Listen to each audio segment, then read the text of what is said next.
Hello respected viewers, I'm George from Ireland. Just in case you think I'm never in my native Ireland, here I am back again, and the more observant of you who really know the kingdom will have recognised this as Kenmare by the parish church. I needn't say of which denomination, but anyway, Kenmare has improved remarkably since my first visit over 30 years ago. They've cleaned up the stone, everything is brighter, everything's in an excellent state of repair. There's the Poor Clare's convent behind, which closed in 1993, apparently still used for educational purposes. The school just beyond it, flying the Ukrainian colours. Quite a few Ukrainian refugees in town, some of them been here for almost a year and a half, becoming part of the furniture. I bet they like it so much they'd scarcely want to leave.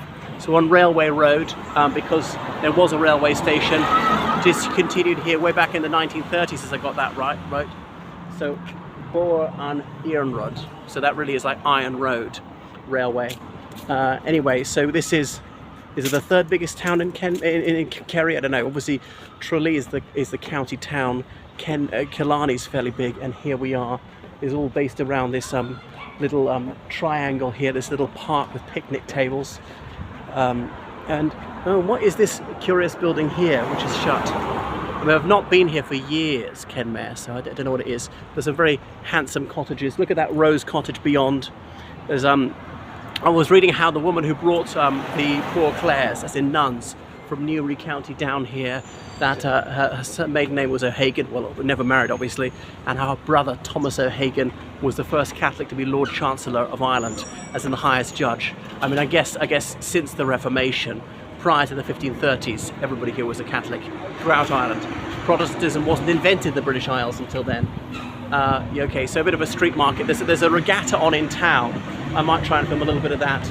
I was an aficionado of the first troubled times years ago. Well, not that I was keen on it, but I was fixated with reading about it, and I do remember reading about how fighting here in the Civil War, as in June 1922 till April 1923, and there's a little bit of fighting here in the autumn of 1922 when the Dublin Guards, as in part of the Free State Army, came down, landed by sea, and the local IRA had holed up in the bank, as in the most secure building around.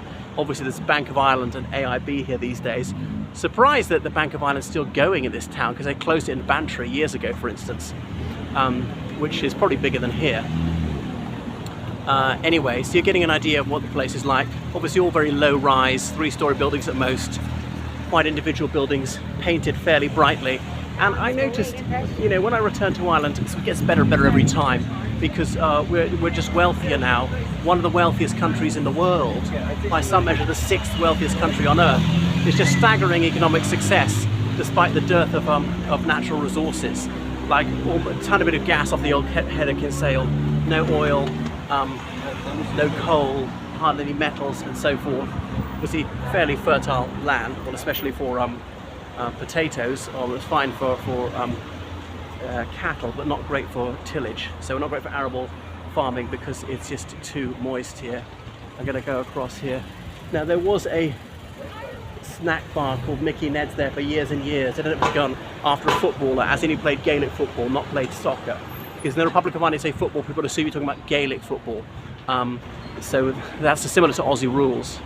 But I remember on RTE, most of my viewers will be non-Irish. That's Radio Television Éireann, the main broadcaster in the Republic of Ireland. Oh, look at this bit of Catholic kitsch, and some Orthodox ones. Look at the images.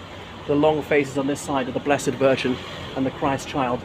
The Sacred Heart of the Blessed Virgin. Do you see how it's often ringed by thorns, but it's a fire? And there, Jesus, Mary, and Divine Joseph, with the dove symbolising the presence of the Holy Spirit above. I remember buying the Towers of Hanoi, this little game here, going on very long drives to shopping trips to here when I was little, just bored out of my mind. But and there's that Quill selling woolly jumpers, a few places selling tourist souvenirs and such like. So there's a bit of farming around, tourism, I don't know what the other industries are, but I noticed the cars. People have got fairly flash cars, people have got expensive clothes, so things really have improved. I mean, just a new gleam of confidence has caught Ireland. Obviously a very rough time after 2008, economic shrinkage in 2009, 2010, we returned to growth in 2011. So I wouldn't quite say booming. Obviously inflation's a bit of a problem, not as bad as in some countries. Another thing is, being so far out to the Atlantic was a problem in many ways down the centuries, and now it's actually turned out to be an asset because we can capture so much wind energy, relatively low population density. Here we are in the Republic of Ireland, about 70,000 square kilometres and only 5 million people. So there's potential to capture more energy than we need and sell it to the United Kingdom. I don't know if we can sell it any further afield. But there we go, Turkish Barber, so a new multiracial island. I remember hearing about that on RTE, multiracial island, in 1998 and scoffing at it, but it's become a reality. Now Dublin's been multiracial for a long time, but even in fairly remote places, I remember even in like Killarney in the year 2000, people were visible ethnic minorities. Or in Castellan Bear, another place like that, people who come from Pakistan or Senegal and such like, the Nigerian people, Chinese people. So yeah, things have changed. Oh, Tom Crean, that famous Kerryman who was in there.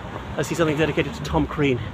He's got that. He had that pub, called the South Pole at Annisgole, which is also in Kerry. He was a sailor in the Royal Navy. He was part of, was it Scott's expedition to the Antarctic, or was it Sir Ernest Shackleton?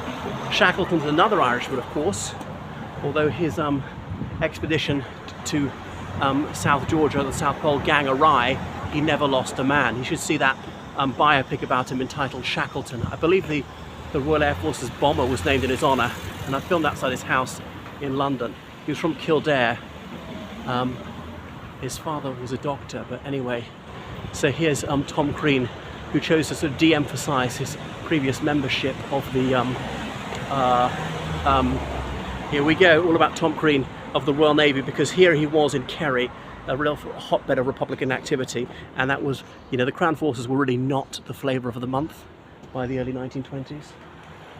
So he lived on for some considerable time after that, because of course before the First World War it was not unusual for people from Ireland, including the Catholic majority, including people of nationalist views, to enlist in His Majesty's, or previously Her Majesty's Armed Forces, to take the King or Queen's shillings, to sign that, to you know, swear allegiance. And that wasn't particularly contentious until, say, after 1916 and the anti-recruiting campaign. So that is a tour of most of the town of Kenmare. So I've been into this bookshop, I've had dinner in this hotel up here, about to pass the Garda station. I know some people who are rather old hat say Garda barracks, but I think that's partly because it goes back to, what's the word? It goes back to the days of the Royal Irish Constabulary, when they used to say barracks, and people say it was really a gendarmerie. It was the only police force in the United Kingdom that was armed. But I read that prior to 1916, whereas the RIC, yes, they possessed firearms, they didn't carry them routinely, only when they believed the situation demanded it. We've got the Lansdowne Kenmare, because the Marquis of Lansdowne was a major local landowner. There's obviously Lansdowne Road in Dublin, which is the home of Irish rugger. That's where our national rugby stadium is. And yeah, there was a Marquis of Lansdowne who was Prime Minister of the United Kingdom, and that was before we were even part of the UK, so proves how sort of pro-Irish Great Britain was. And who was the other one? There was another Irishman even before the Union who was Prime Minister of the United Kingdom.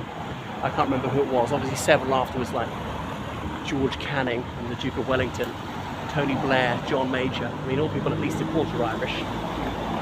Or Andrew Bonar Law. Although of those, the only ones born in Ireland, methinks, were His Grace, the Duke of Wellington, born possibly in Dublin, possibly in his family's castle in County Meath. Okay, so I hope you get the measure of the place. And everything's in good nick. So quite a tranquil town by the sea, Kenmare, head of the sea, it means in the indigenous language. You see a few County Kerry flags. So Kerry is sometimes known as the Kingdom, so the extreme southwest corner of Ireland. I'm not sure if there's anything else to know. We're only just in Kerry, we're a few miles from the border with County Cork, because, you know, counties really matter in Ireland because sports are organised on county lines and every county has a flag, and people don't mess with county boundaries. In Great Britain they're always playing around with them, but you'd never get away with that here. They're obviously dioceses, but the Diocese of Kerry takes in a bit of Cork, the Beara Peninsula, so they often get Kerry priests in Beara. Okay, so I've more or less done the triangle, and this street will, when I show you to the right, will point back to that little triangle of green in the middle of town. So lots of little shops, and it's actually pleasing they're individual. They're not just, what's the word? They're not just chain shops. So that's down to the town centre, and you see how the hills rise very abruptly around, so the whole place luxuriates in verdure. So it was an unusually busy Saturday afternoon because of the nearby regatta going on. Seem to be ladies racing on the sea. It's the Kenmare River. Despite the word river, it's actually a bay. So this is we're at the edge of the Atlantic Ocean, and this is new since the last time I've been here. And my God, that must be 15 years ago, more. I can't think how long it was.